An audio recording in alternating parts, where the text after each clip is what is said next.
Bravo. Alors bonsoir à toutes et à tous et merci d'être si nombreux ce soir. Donc, bonsoir. Je m'appelle Benjamin Joyeux, je suis conseiller régional écologiste et j'adore le vélo, bien plus que la bagnole. Je tiens tout d'abord à rappeler que non, les écologistes ne sont pas contre tout et que non, on ne prend pas un malin plaisir à s'opposer pour s'opposer. Surtout quand il s'agit de vélo. S'opposer au vélo serait un comble pour des écolos. Et c'est justement parce qu'on aime le vélo que franchement, on trouve que ce projet de Vélodrome Arena, qui mérite bien plutôt le surnom de mégalodrome, n'a pas grand-chose à voir avec le vélo.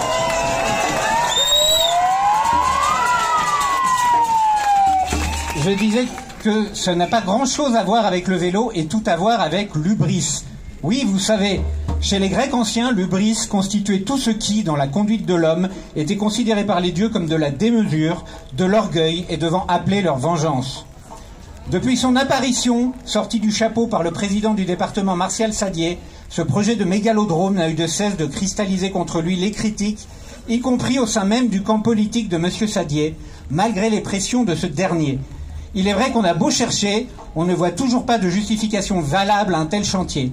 En fait, le mégalodrome concentre un triple non-sens très représentatif de notre époque.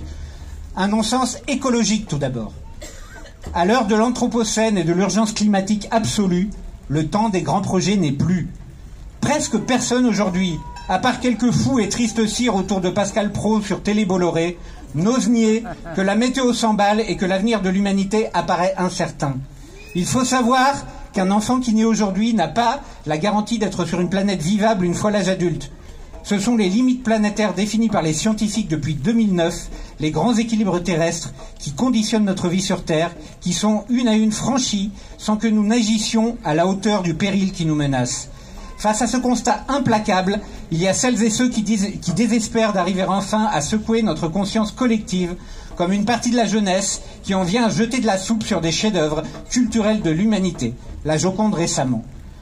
Pour secouer nos consciences, quoi que l'on pense de leurs actions, ils ne font pas ça par caprice ou par plaisir, mais par une crainte de l'avenir à laquelle personne ne répond sérieusement. Et puis il y a toutes celles et ceux qui sont dans le déni. Malheureusement encore une majorité de la population et de nos élus. On continue le business as usual, alors que nous faisons face là, tout de suite, pas demain ou après-demain, à une menace existentielle. Nous ne sommes plus au temps où l'on croyait possible de disposer de ressources infinies sur une planète finie. Nous avons... Pardon, je tourne aussi, ça colle. Nous avons changé d'époque. Et c'est cette façon de détourner l'attention avec de grandes messes sportives, comme les championnats du monde de cyclisme 2027 ou les Jeux olympiques d'hiver 2030, qui apparaît vraiment décalé.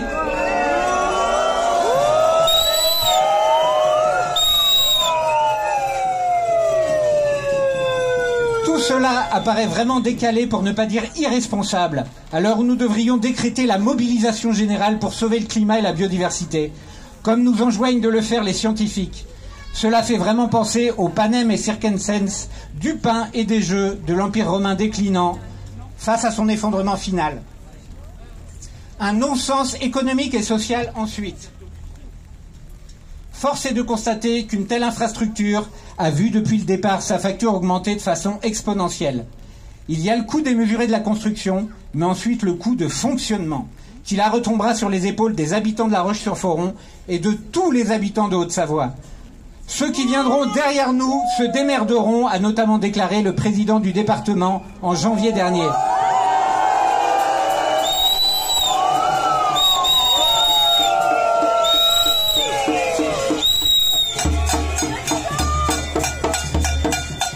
Je vous laisse juge de cette vision de l'intérêt général. Pour rappel, juste pour le vélo, la Haute-Savoie, territoire pourtant très touristique et sportif, n'est que 42e sur 96 départements métropolitains en matière de dotation en pistes cyclables. La priorité...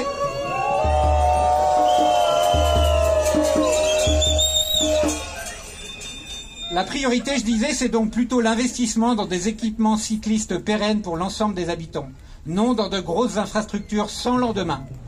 Sans compter qu'avec ces millions d'euros, on pourrait financer une dizaine de maisons de retraite, des centaines de kilomètres de pistes cyclables, plusieurs collèges ou la rénovation énergétique de milliers de logements. Autant d'actions dont le département a la charge et qui répondent aux besoins réels, économiques et sociaux du plus grand nombre.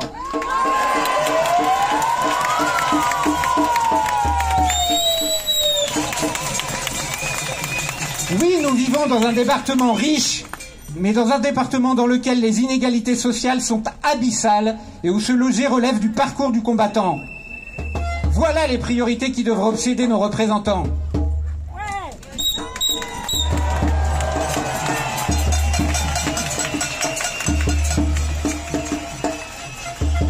Un non-sens démocratique, enfin.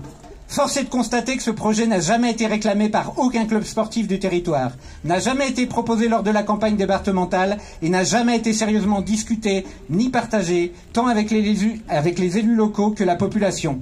Ce, alors qu'il existe d'autres équipements du même type à proximité, en France ou en Suisse voisine. Comme le dit à très juste titre votre collectif Non au Vélodrome Arena, le déni de démocratie est bien le manquement premier de ce projet. Or, peut-on faire l'impasse de la consultation des citoyens concernant des projets d'une telle envergure? La réponse est non.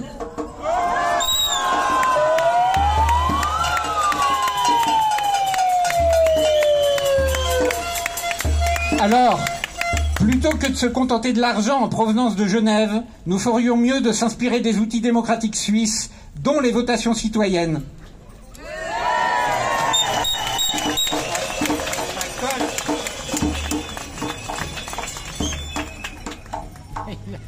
Je vais en terminer là. Hop. Pour savoir si ce projet de mégalodrome évolue ou non par la population. C'est par là qu'il aurait fallu commencer. Alors pour finir, je souhaite juste envoyer un mot d'encouragement aux conseillers municipaux de La Roche réunis en cet instant.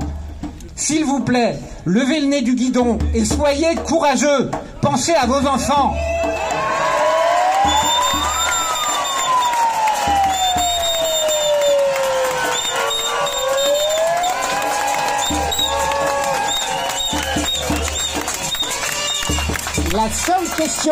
La seule et unique question qui vale ce soir est: ce projet relève-t-il de l'intérêt général? Et en effet, la réponse est non. Comme le dit l'adage, errare humanum est, sed perseverare diabolicum. Je vous remercie.